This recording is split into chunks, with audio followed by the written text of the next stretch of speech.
Bendiciones, hermanos. Sean todos bienvenidos a Pater Noster. Te saluda tu hermano José Manuel Gutiérrez. Yo muchas veces me he parado a pensar, no sé si tú también o no, de la suerte que tuvo que pasar Martín Lutero.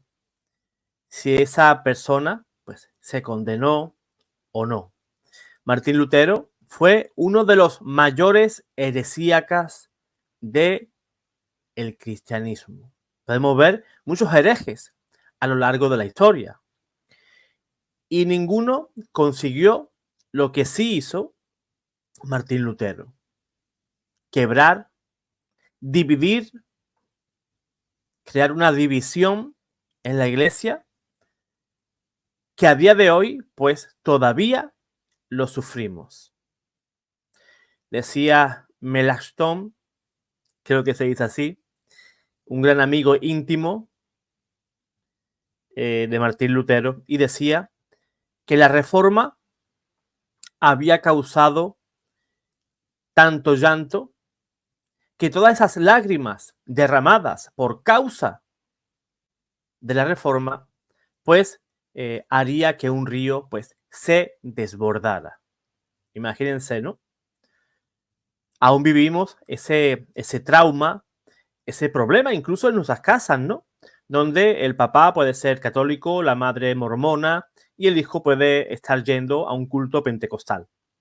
Y todos ellos, pues, cada 2 por 3, pues, discutiendo, ¿no?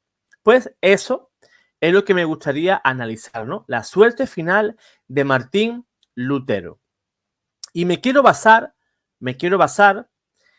en una visión de la beata Serafina Micheli. Cabe recordar que las revelaciones privadas no debemos de creerlas del mismo modo que un dogma, ¿no? La Iglesia nos enseña que podemos no creer en ellas, ¿no? Pero yo creo firmemente en que la visión, pues, de esta beata, pues, tiene visos de ser cierta, ¿no? Porque el pecado de Martín Lutero, pues, es bastante grande. No es que Dios no pudiera perdonar ese pecado, ¿no? Pero cuando una persona muere en la soberbia y sin arrepentirse, pues se cierra, ¿verdad?, a la misericordia de Dios. Entonces Dios, pues, ahí no puede hacer nada. La persona es libre de condenarse, ¿verdad?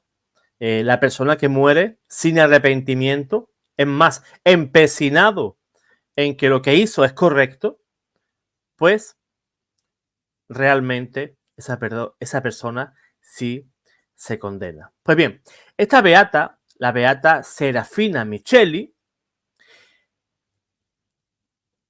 fue la fundadora del Instituto de las Hermanas de los Ángeles y pasaba por Heisbelen, ciudad de Sajonia, que todos recordaremos fue la ciudad natal del gran heresíaca Martín Lutero. Pues bien, ella paseaba por una de esas calles de esa ciudad y se festejaba aquel día el 4º centenario del nacimiento de Martín Lutero.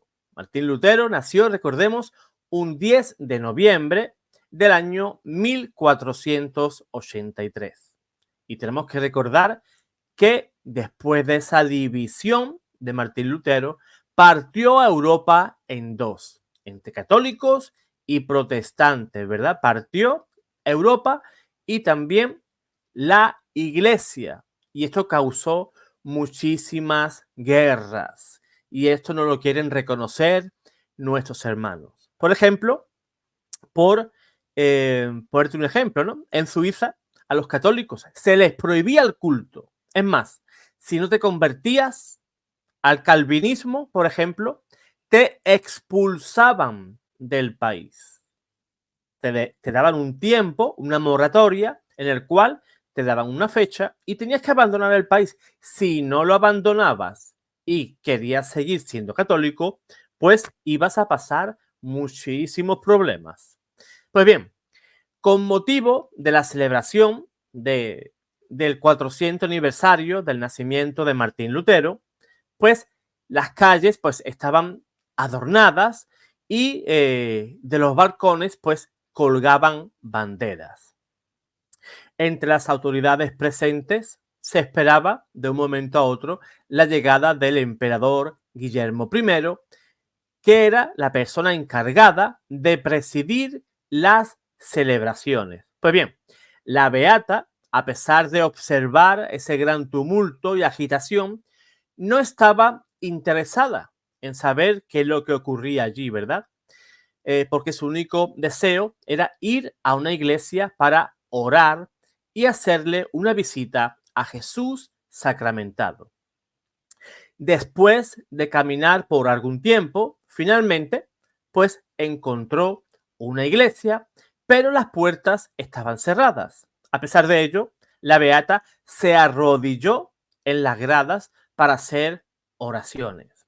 Pero como era de noche, no se dio cuenta que estaba arrodillada delante de una iglesia protestante. No estaba arrodillada delante de un templo católico.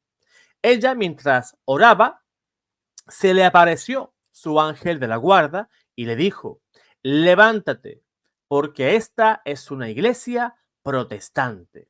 Y añadió: yo quiero que veas el lugar donde Martín Lutero está condenado y la pena que paga en castigo de su orgullo. Después de estas palabras, vio un horrible abismo de fuego en el cual eran atormentadas una innumerable cantidad de almas. En el fondo de aquella vorágine vio a un hombre, Martín Lutero, que se distinguía entre los condenados porque estaba rodeado de demonios que lo constreñían de estar de rodillas y todos armados de martillos le clavaban en la cabeza una gran estaca. La monja pensaba si el público allí presente, ¿verdad? Todas las personas que hacían fiesta por el 400 aniversario de Martín Lutero vieran esta escena tan dramática, ciertamente no rendiría honores, ni memoria, ni conmemoraciones, ni celebraciones a tal personaje, ¿verdad? Mientras las personas aquí celebraban los 400 años de nacimiento del Martín Lutero estaba en el infierno sufriendo por todo aquello que esos infelices celebraban. Así, cuando se le presentaba la oportunidad, recordaba a sus hermanas de religión sobre el deber de vivir en la humildad y el abandono de sí.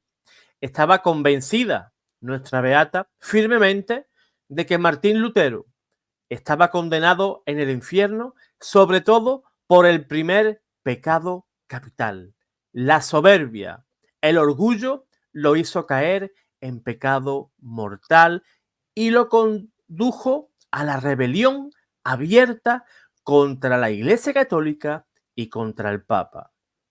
Su conducta, su posición para la Iglesia y su predicación fueron determinantes para engañar y conducir a muchas almas superficiales e incautas a la eterna ruina.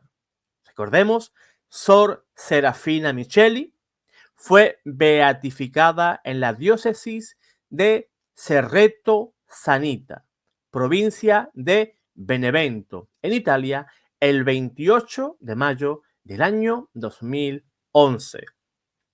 Martín Lutero persiguió a la iglesia. ¿Qué significa perseguir a la iglesia? Perseguir a los cristianos. Que se lo pregunten a San Pablo, ¿verdad? ¿Qué ocurrió con San Pablo? Cuando iba hacia Damasco, se le apareció el Señor y le dijo: Saulo, Saulo, ¿por qué me persigues? Y Saulo no veía a nadie y preguntaba: ¿quién eres tú, Señor? yo soy Cristo, el cual tú persigues. Pero San Pablo o Saulo en ese momento no perseguía a Cristo. Cristo había muerto en la cruz y había ascendido a los cielos. ¿Quién perseguía a Pablo? Pues a los cristianos, por su fe, por seguir a Cristo. Pues, ¿qué nos enseña la Escritura? Que perseguir al cristiano es de la misma manera perseguir a Cristo. De igual manera, los protestantes de hoy persiguen a la iglesia, persiguen al Papa, se burlan de los católicos. ¿Y qué ocurre? Se están burlando de Dios, están persiguiendo a Cristo mismo. Y eso, el día que el protestante se presente en su juicio particular, le preguntará, fulanito, ¿por qué me perseguiste? Y el protestante le dirá, Señor, ¿cuándo te perseguí? Pues cuando perseguías, insultabas al Papa, cuando insultabas a la iglesia, cuando insultabas a esos católicos. Me estabas persiguiendo a mí, me estabas insultando a mí y te burlabas y hacías escarnio de mí. Por eso es muy complicado, ¿verdad?, de encontrar un protestante serio en el cual se pueda mantener un diálogo, ¿verdad?, sobre temas doctrinales. Sí que los hay.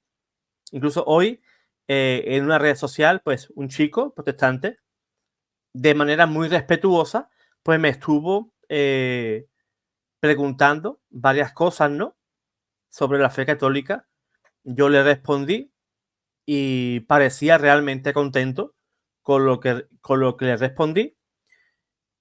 Y de una manera muy respetuosa, no hubo insultos, no hubo falta de respeto.